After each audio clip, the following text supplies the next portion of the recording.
Hello, and welcome back to Sex, Love, and the Self. Stories about life, relationships, and how they can help us be better beings. With Halloween just a couple days away, and after the jolt of the full lunar eclipse in Taurus, it feels like the perfect time to discuss the perhaps less glamorous aspects of this time of year in general: release and transformation. We love to talk about Halloween in the understanding of the idea that the veil is thin between the worlds and we can reach back and touch or speak to or interact with our ancestors in some way, beings that have come to help us. And I believe that there's value in that. I think that's a beautiful thing. I think often we overlook the other historical invitation that this season offers us: transformation and change, rebirth. Perhaps we kind of veer off from looking at this as an invitation to change and focus more on the idea of being able to connect with old ancestors or just the fun of the holiday itself, dressing up, going out, whatever, because change can be scary, perhaps appropriate this time of year. The thing is, we already know this reality, this version of ourselves, this life that we're living, these habits. And the idea of change means that we would have to leave those things behind, but also step into something unknown. We don't know what would come out on the other side. Staying the same is comfortable until it's not. I always loved Halloween.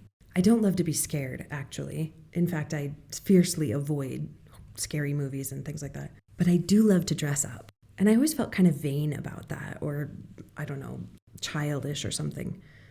But I think that there's a lot of value in it because I love the idea that we get to give ourselves this little window of time in which we can pretend to have a different life or to be a different version of ourselves.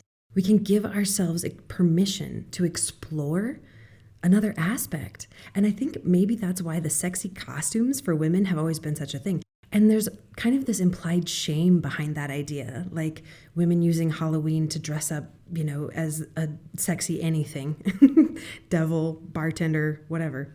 But I think that our desire to do that points to the reality that there are aspects of ourselves that we feel like we aren't allowed to explore in our real lives, in our day-to-day lives.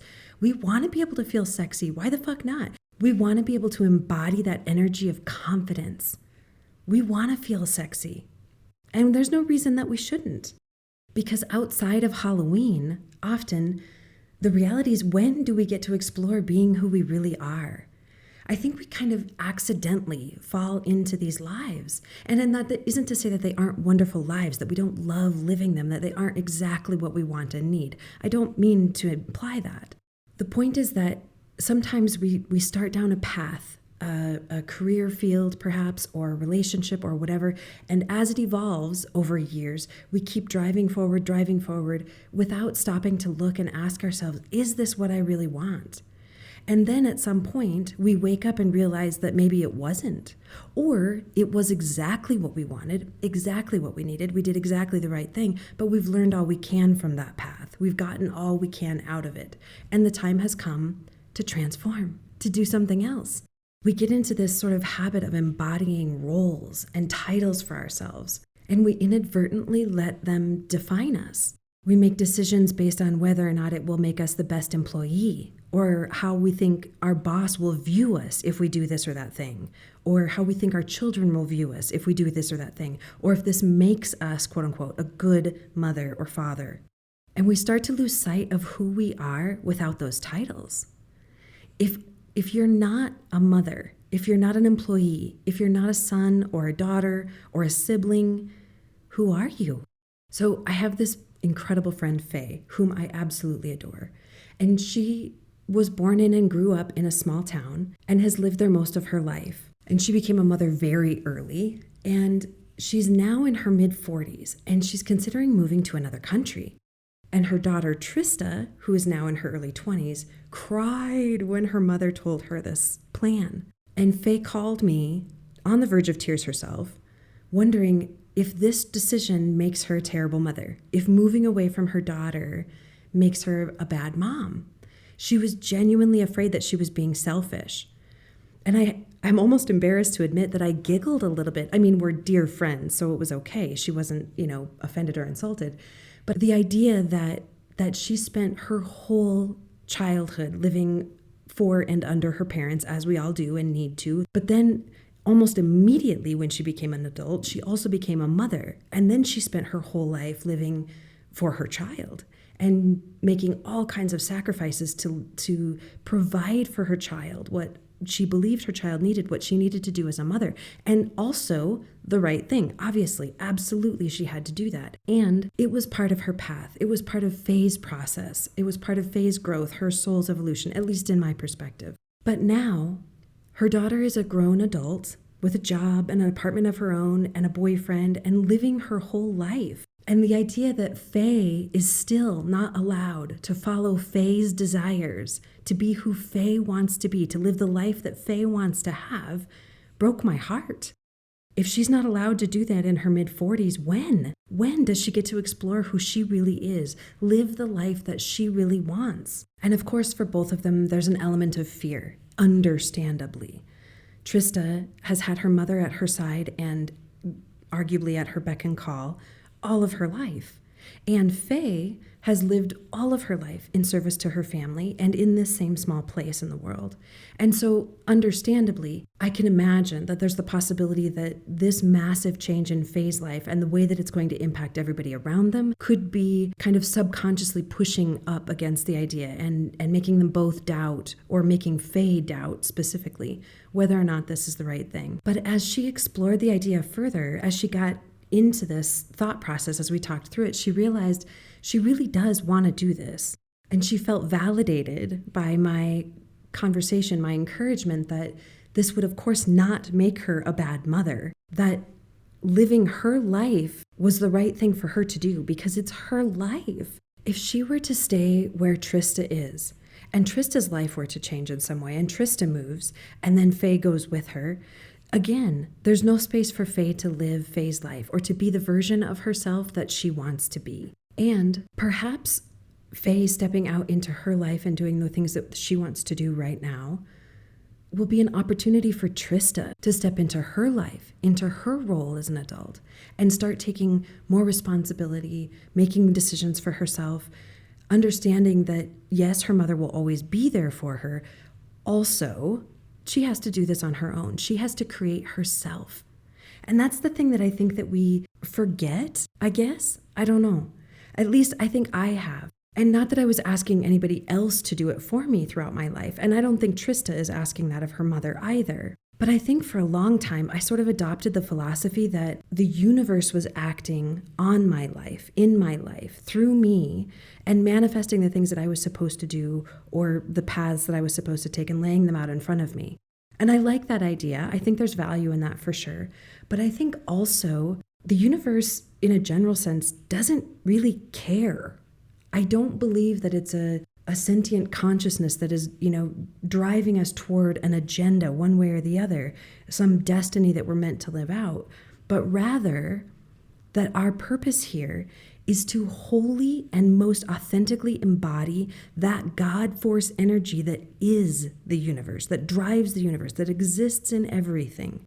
And we're going to do that by exploring. We're going to do that by transforming, by changing, by doing something new, experiencing ourselves in the world in a different way, reflecting that God force energy that exists within us out into the world in different ways over time. And so we may be given opportunities that aren't actually right for us. And that's a chance for us to say, does this align with who I believe I am, who I want to create myself to be? Because there are always myriad opportunities in front of us, different paths that we could take in any given direction. The right one, quote unquote, is up to us. We get to decide that. And even if we choose the quote wrong one, that doesn't mean that it isn't valuable. That doesn't mean that we won't grow and get to our end, get to our quote destiny. It's just a different way for us to learn a lesson, or a different way for us to experience the human version of our souls here. I think in Faye's situation, it's a beautiful reflection of the reality for a lot of us, because there is a fine line there. It's good to sacrifice for family, of course. For our partners, of course. For the people that love and support us, absolutely. The thing is, it's not always the right move. There is a point at which we have to be individuals in our family, and our sacrifices have to be able to align with both, or at least balance between aligning for what is truly on our path, what we truly want, what is truly for us, and what is truly for the others. Because as I've discussed, I don't even know how many times before, we can't live our lives for other people. It's just not possible. There's no way to make decisions and choices for other people that are genuinely right for them and for all of the other people involved. Because it's not in a vacuum. We're not living here with just one other person or even 4 or 5.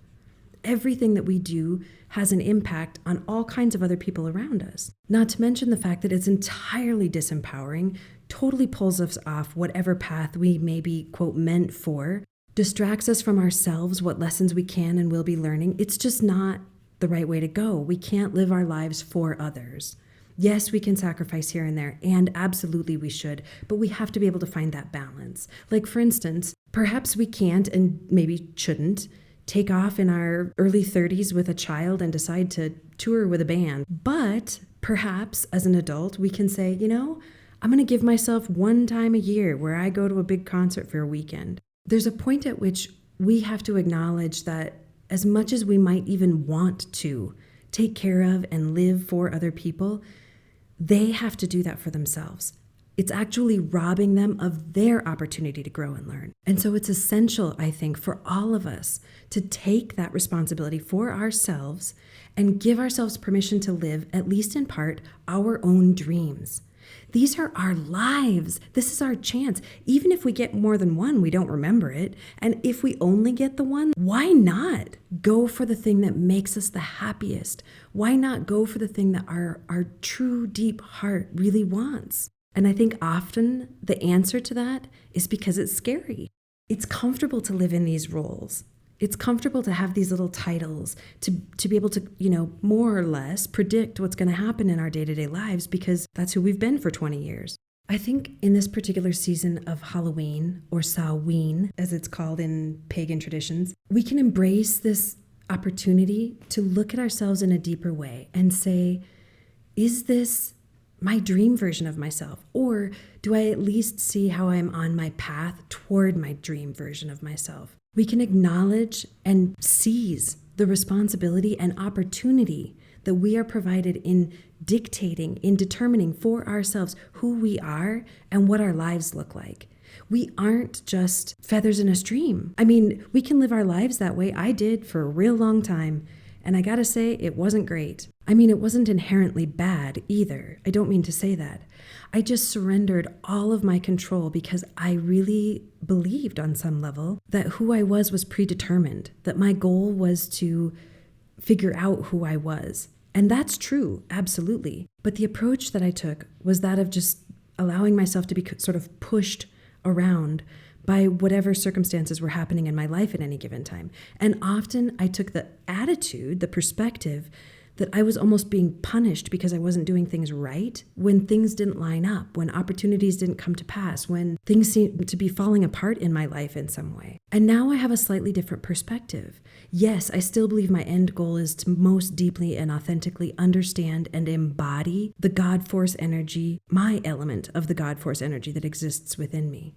But my approach to getting there now is much more intentional. My desire now is to tune into my intuition and follow my heart to the thing that I want to do, because I think I always thought that the things that I wanted to do, the version of human that I wanted to be, was false, was unattainable to me somehow. The fact that I wanted it, I took to mean, without consciously realizing it, that it was something meant for somebody else.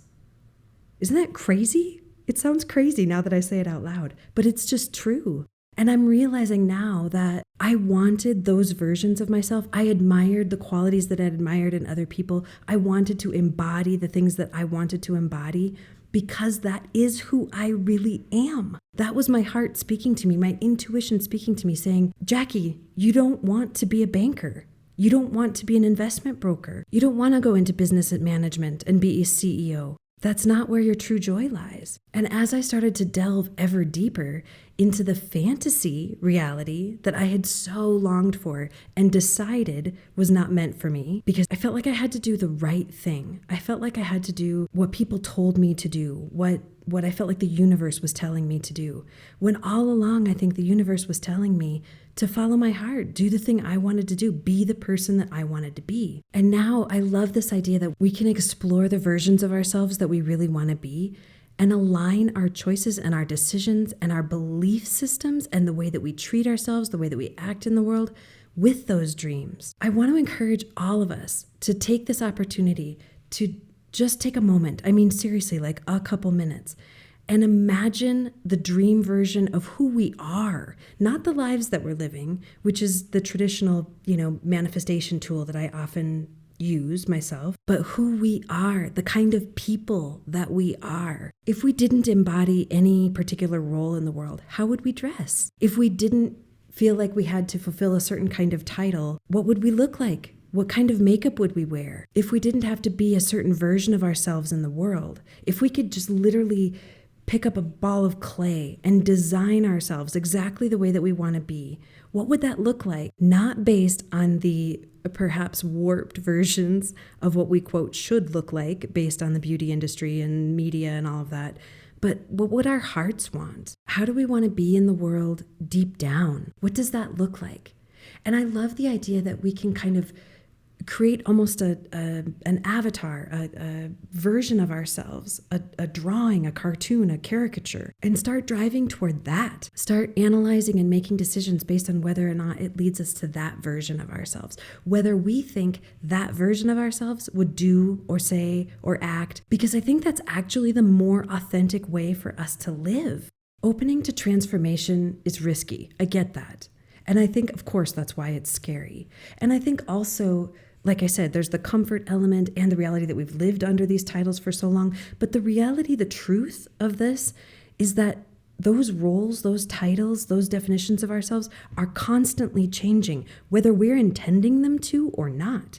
We are perpetually affected, impacted, changed by the experiences that we're having in the world, by the ways that we respond to the opportunities presented to us, to the people around us. Perhaps part of the challenge here is that it's scary because we don't know who we'll be if we aren't who we are. But if we take this opportunity to kind of draw that out, we can release some of that fear. Why not? Why not take the chance to explore, especially right now?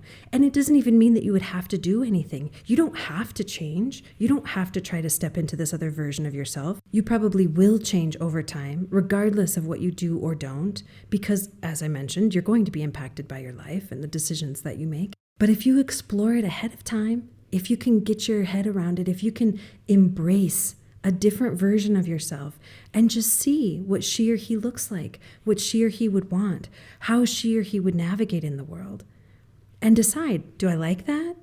Do I want to align with that? All right. In that way, we can put on kind of a metaphoric costume and see, or put on a real one. It's Halloween. Why not? Feel it out. Is this a version of yourself that you love to be? The other beautiful aspect of this idea in general, the idea that we can, take some control and define ourselves intentionally, is that if we don't like it, we can change our minds. And yes, maybe we can't go back.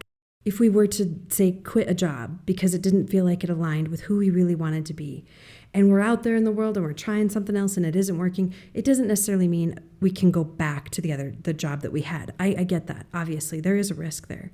But we can choose to trust ourselves, believe in ourselves enough to know that perhaps there's a different kind of opportunity coming, or that we can try something else for a while. Or if it doesn't work, we can get another job that we don't really love until we figure out what the next step is. There's always a possibility forward. And we can choose to change and transform back to the way that we were, if that's intentionally what we want to do. I mean, you can choose to do it whether you actually want to or not. But my point is, as we develop and define ourselves, as we evolve into the version of ourselves that we want to be, we can decide yeah, this isn't what I thought. This doesn't feel the way that I thought it would.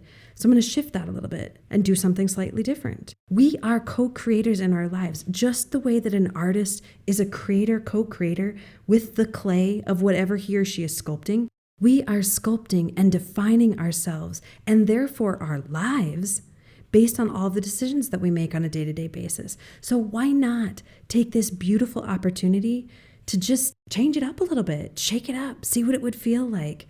Maybe even push yourself to explore a version of yourself that you can't fathom being, Like, I don't know, maybe steampunk has never been your thing. Imagine yourself stepping into that role. How's that feel? Or maybe pick like a wild hippie and just imagine yourself for a few minutes in your mind, stepping into that role. How would that feel living out of your car? Floating from concert to concert, eating only vegan food, cooking out of the trunk.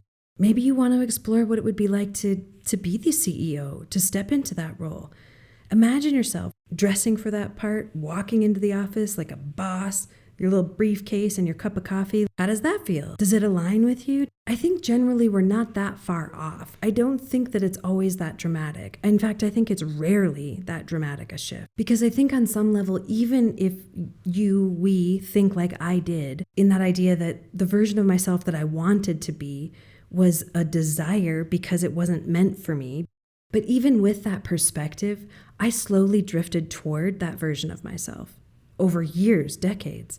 But now, with a little bit more intention, I am driving toward that version of myself much more quickly and with so much more joy. But I finally gave myself permission to kind of explore what that would be like. What would it be like to be a writer? What would it be like to be an author? What would it be like to be an artist? What would it be like to live outside of what I had always considered to be the, quote, right way to live? And I liked it. And the more I did it, the more I liked it. Same thing with all of the other elements that ended up defining me, the way that I am, the responses that I had to the experiences that were provided to me helped me to understand more deeply who I am. And if there's parts that you don't like I said, you can change again. It doesn't have to be scary. The thing is, we're changing whether we realize it or not. We're changing whether we mean to or not. So why not take a little control, get ourselves further down the path, and likely live brighter, happier, more loving lives because we are more authentically ourselves. And that is peaceful. That brings joy. That brings pride and confidence. When we are stepping into our most authentic, truest version of ourselves, and we know that and we feel it, it's so much harder to be shaken off of that. It's so much harder for outside influences to negatively impact us because we are in love with who we are. And we're in love with who we are because we feel like we're beautifully connected, embodying that God-force spirit that we were, quote, meant to be. If we take a chance to explore it and push ourselves in that direction, it might even be fun. I hope you enjoy a little transformation this week. Explore a little bit who you really want to be. Join me next week for more stories about navigating and enjoying the ridiculously beautiful and sometimes hilarious adventure it is to be human. If you liked this podcast, please remember to subscribe and consider supporting us on Patreon, where you get the deeper dives, the more spiritual elements, and the hows of loving ourselves and our lives more. Learn more at patreon.com/Jacqueline Lene. And if you'd like to create more self-love, live with more joy, and transform your own life, check out the books, workshops, and personal support programs offered on my website at authorjacquelinelene.com. That's JACLYNLANAE. Thanks for listening.